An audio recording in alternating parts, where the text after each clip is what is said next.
percaya saja Tuhan Yesus dapat memakai kita semua untuk melakukan perkara yang besar. Haleluya, Victorious Kids. Kita mau belajar firman Tuhan untuk selalu percaya pada Tuhan. Karena bila kita percaya pada Tuhan, kita dapat melakukan perkara yang besar. Salah satu artinya adalah kita dapat mencapai cita-cita yang Tuhan taruh di hati kita selama ini, bahkan lebih lagi dari apa yang sudah pernah kita pikirkan. Efesus 3 ayat 20 berkata, bagi Dialah yang dapat melakukan jauh lebih banyak daripada yang kita doakan atau pikirkan, seperti yang ternyata dari kuasa yang bekerja di dalam kita. Itu semua terjadi karena Tuhan Yesus tidak pernah pilih kasih. Tuhan Yesus tidak memandang bulu. Artinya Tuhan tidak membedakan kita menurut rupa kita atau kekayaan kita, melainkan Tuhan Yesus mengasihi kita semua dan dapat memakai kita semua untuk melakukan perkara yang besar. Namun kita harus beriman dan percaya kepadanya. Jangan melihat pada kekurangan kita sehingga kita menjadi tidak percaya. Ada cerita di Alkitab mengenai seseorang yang dipakai Tuhan luar biasa, padahal ia memiliki kekurangan. Namun ia tetap percaya dan patuh pada Tuhan. Maka Tuhan dapat memakai hidupnya untuk melakukan perkara yang besar, yakni untuk menyelamatkan umat Tuhan Israel dari perbudakan di Mesir. Namanya ialah Musa. Dalam Keluaran 3 ayat 1-10 diceritakan bahwa suatu hari ketika Musa sedang menggembalakan kambing domba Yitro mertuanya, sampailah dia di gunung Horeb. Lalu malaikat Tuhan menampakkan diri kepadanya di dalam nyala api yang keluar dari semak duri. Lalu ia melihat dan tampaklah semak duri itu menyala, tetapi tidak dimakan api. Musa sangat heran dan berkata, mengapakah tidak terbakar semak duri itu? Lalu Tuhan berfirman pada Musa dari tengah-tengah semak duri, janganlah datang dekat-dekat, tanggalkanlah kasutmu dari kakimu, sebab tempat di mana engkau berdiri itu adalah tanah yang kudus. Dan Tuhan berfirman lagi pada Musa, aku telah memperhatikan dengan sungguh kesengsaraan umatku di tanah Mesir, dan aku telah mendengar seruan mereka yang disebabkan oleh pengerah-pengerah mereka. Ya, aku mengetahui penderitaan mereka. Jadi sekarang pergilah, aku mengutus engkau kepada Firaun untuk membawa umatku orang Israel keluar dari Mesir. Victorious Kids, pada waktu itu Musa sangat terkejut. Perintah Tuhan untuk ia kerjakan adalah hal yang sangat besar. Tuhan menyuruh Musa bicara pada Firaun. Kalau zaman sekarang itu mirip seperti menyuruh bicara kepada presiden sebagai orang yang paling berkuasa di suatu negara, dan menyuruhnya melakukan apa yang harus dibuat menurut Tuhan.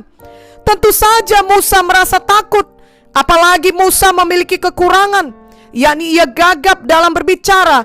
Jadi tentunya tidak cocok untuk melakukan tugas yang Tuhan katakan tersebut. Itu sebabnya Keluaran 3 ayat 11 menuliskan, tetapi Musa berkata kepada Allah, siapakah aku ini? Maka aku yang akan menghadap Firaun dan membawa orang Israel keluar dari Mesir. Musa tidak percaya ia sanggup melakukan perkara besar.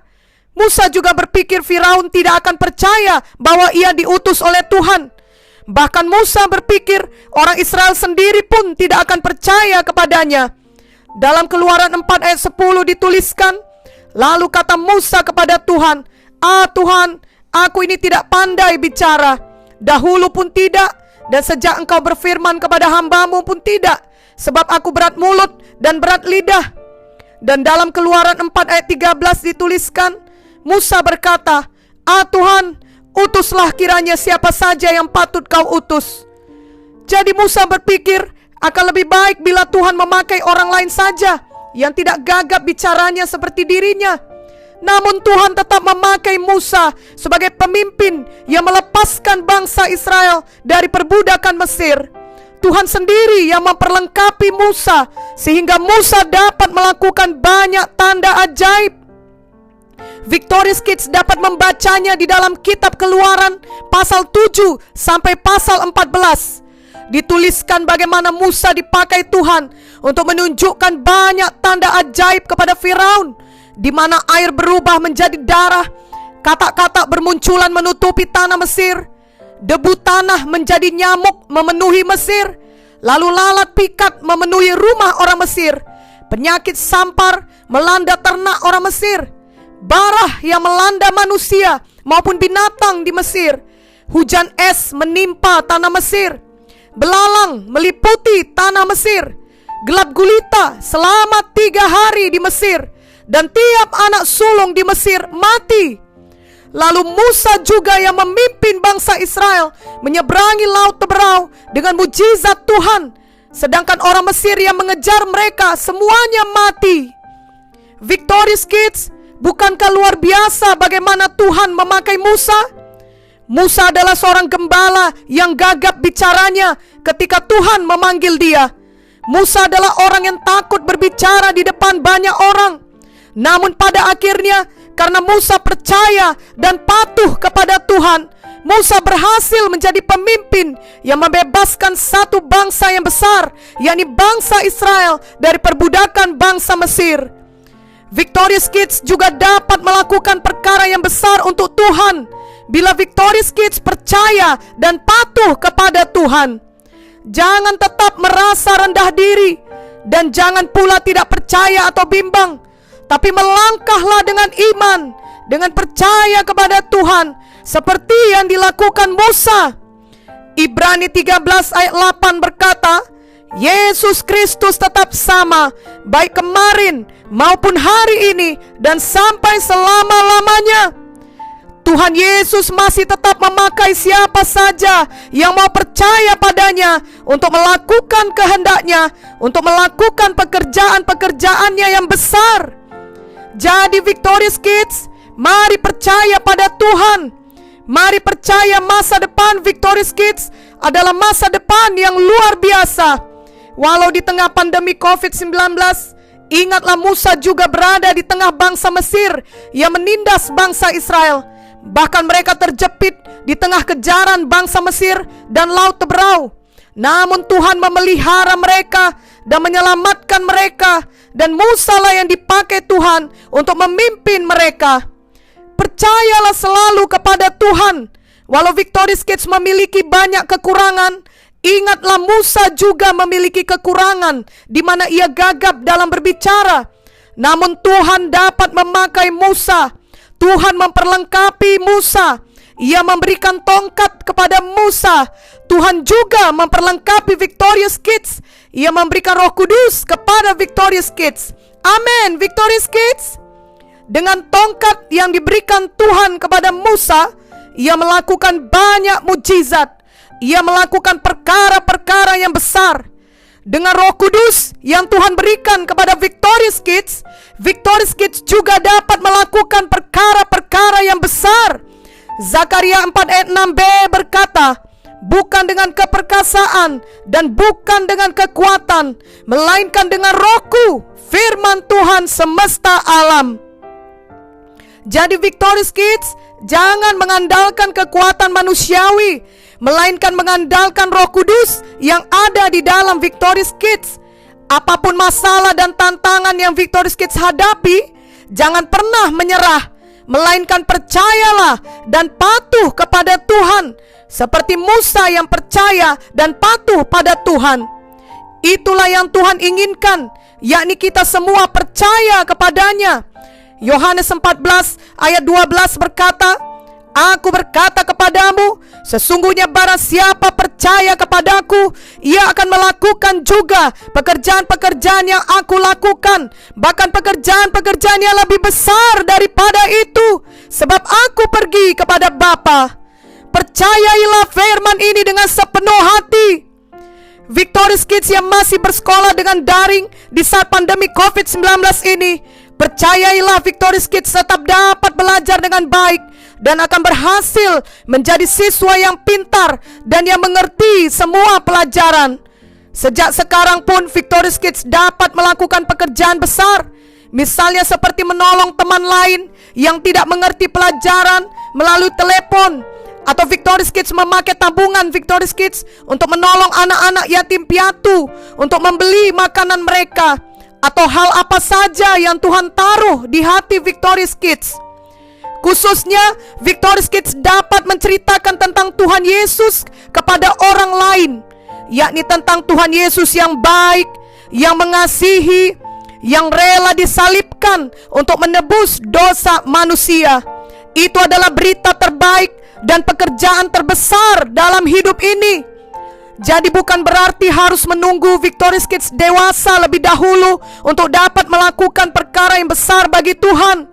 Sepanjang Victorious Kids percaya dan patuh kepada Tuhan, kepada firman-Nya, kepada suara Roh Kudus dalam hati Victorious Kids, maka setiap hari akan selalu ada perkara besar yang dapat Victorious Kids kerjakan bagi Tuhan. Janganlah biarkan masa pandemi COVID-19 ini membuat Victorious Kids menjadi malas dan bosan, atau menjadi khawatir dan takut, atau Victorious Kids membuang waktu bermain-main saja, atau membuat pertengkaran di rumah. Tetapi justru mari semakin banyak berdoa dan membaca firman, maka Victorious Kids akan merasakan pimpinan Tuhan di dalam hati Victorious Kids untuk mengerjakan perkara-perkara yang baik, yang besar bagi Tuhan setiap hari. Percayailah dan patuhilah suara Tuhan tersebut, sama seperti kisah Musa di atas, sehingga setiap hari adalah hari yang luar biasa bagi Victorious Kids dan bagi orang tua Victorious Kids, juga bagi orang-orang lainnya di sekeliling Victorious Kids. Karena sama seperti Musa menolong bangsa Israel di sekelilingnya, Victorious Kids juga menolong keluarga Victorious Kids dan juga orang-orang lain yang ada dalam jangkauan Victorious Kids. Amin. Victorious Kids, mari ikuti doa ini dengan sepenuh hati. Tuhan Yesus yang baik, saya sungguh percaya padamu. Engkaulah juru selamat pribadi saya. Dan saya percaya Engkau mau memakai saya untuk melakukan perkara yang besar. Terima kasih Tuhan, Engkau mengasihi saya dan menyediakan masa depan yang penuh harapan bagi saya. Saya percaya pada janji-Mu. Segala tantangan tidak akan membuat saya malas, takut atau kecewa. Saya akan tetap percaya pada Tuhan Yesus seumur hidup saya. Mari Roh Kudus, tolonglah saya untuk setiap hari mengingat janji Tuhan dan tetap berjalan dengan iman. Saya percaya Tuhan Yesus akan memakai hidup saya untuk menjadi berkat bagi banyak orang, bagi keluarga saya, teman-teman saya, guru saya, bahkan bagi orang-orang di kota Medan, di Indonesia, dan kelak bagi bangsa-bangsa di dunia. Di dalam nama Yesus, saya berdoa. Amin. Victorious Kids, ingatlah ayat firman Markus 5 ayat 36b. Jangan takut, percaya saja. Mari kita praktekkan tiap-tiap hari. Amin.